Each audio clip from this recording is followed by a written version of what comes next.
I believe it was Rachel Maddow's show on the network formerly known as MSNBC where I first heard the term Friday night news dump. Have you heard that? It's used to describe the strategy of waiting for Friday nights to release really sensitive or damaging or incriminating news under the theory that so many people aren't watching or paying attention on Friday nights that everything's just going to go right over people's heads. And this past Friday was no exception. Have you seen the latest batch of Epstein files that was foisted upon the world on Friday night?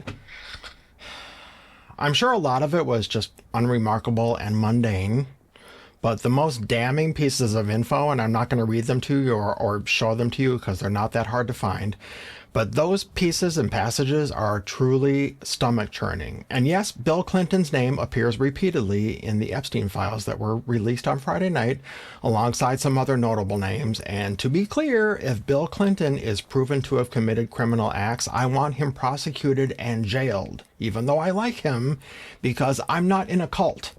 But let's face it, there's one other person whose name was the anticipated showstopper here, and duh, despicable.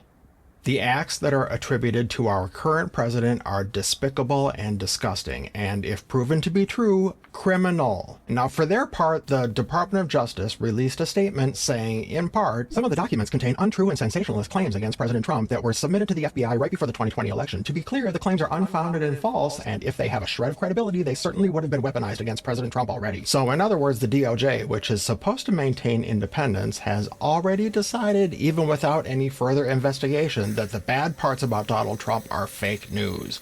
So will we actually see any justice brought upon Trump ever by the Justice Department? Probably not.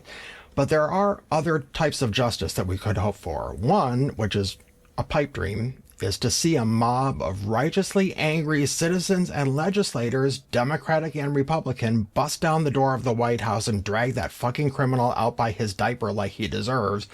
And the other, which is slightly more likely, but sadly slightly delayed, will be to vote every possible goddamn Republican out of office in the midterms and then gouge this fascist regime out of power like the cancerous wart that they are. Or option 3, which is also completely acceptable to me. Come on, cholesterol, dementia, and syphilis, the trifecta. What are you waiting for? Let's get this over with.